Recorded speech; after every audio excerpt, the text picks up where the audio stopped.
and good morning, aspirants. So today is the 5th of the August. Like we discussed yesterday, we will be covering the current affairs in a different manner. Like we will be picking each one important topic. हम जैसे कल discuss करेंगे तो हम current affairs के एक एक हर important topic को पकड़ते हैं और उसी के बारे में डिटेल में शॉर्ट्स में बता देंगे, क्योंकि तुम्हारा करंट अफेयर का मेमोरी और रिटेंशन पावर ज्यादा हो सकता है इसी तरह से।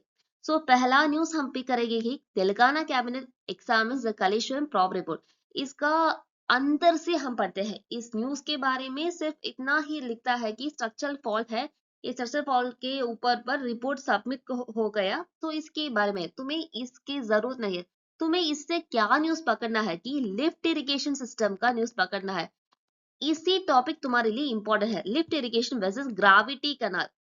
तुम अगर पहली बार ये सुनते हैं तो घबराओ नहीं, हम सीधे और आसानी तरह से समझते हैं। ये तो तुम्हारे GS3 के लिए इंपॉर्टेंट है, एग्रीकल्चर सेक्टर के लिए, और इकोनॉमी के इंपॉर्टेंट न्यूज है, और साइंस टेक के लिए भी इंपॉर्टेंट है।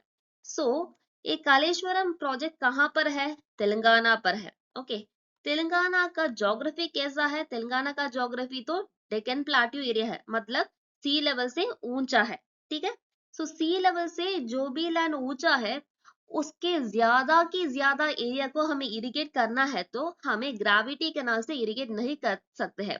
ग्रेविटी कैनाल की मतलब ही क्या है? जो भी पानी नदी में बहते हैं वो पानी ग्रेविटी के अनुसार ज्यादा फ्लो होते हैं।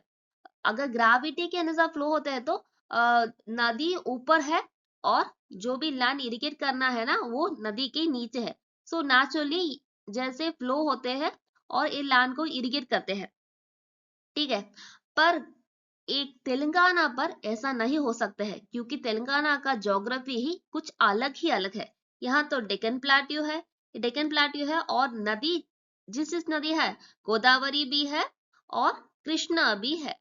पर एक कालेश्वरम प्रोजेक्ट किस नदी के ऊपर पर डिपेंड करते हैं? गोदावरी के। ओके, गोदावरी तो इरिगेट कर सकते हैं, पर ज्यादा की ज्यादा तेलंगाना की डिस्ट्रिक्ट को नहीं कवर पाते हैं। इसलिए हमें उस डिस्ट्रिक्ट पर अगर पानी पहुंचाना है, वाटर स्ट्रेस को खत्म करना है, तो पानी को पहुंचाना है। इसी के लिए हमें क्या कर सकते हैं? हम पंप यूज करते हैं। एक पंप के यूसेज से हम कैनाल में जो भी पानी मिलता है ना उसे लिफ्ट करते हैं, उसे ग्रेविटी के ऑपोजिट लिफ्ट करते हैं। इसलिए कहते हैं कि ये लिफ्ट इरिगेशन प्रोजेक्ट, ये लिफ्ट इरिगेशन प्रोजेक्ट का पहला हार्ट और कोर क्या होते हैं? पंप है। पंप सिस्टम से तो हम पानी को ऊपर लेते हैं। ऑपोजिट एग्जाम्पल देखने तो राजस्थान की इंदिरा गांधी ग्रेविटी कैनाल है, इसी से हम सतलज और ब्यास के पानी को तार पर लेते हैं।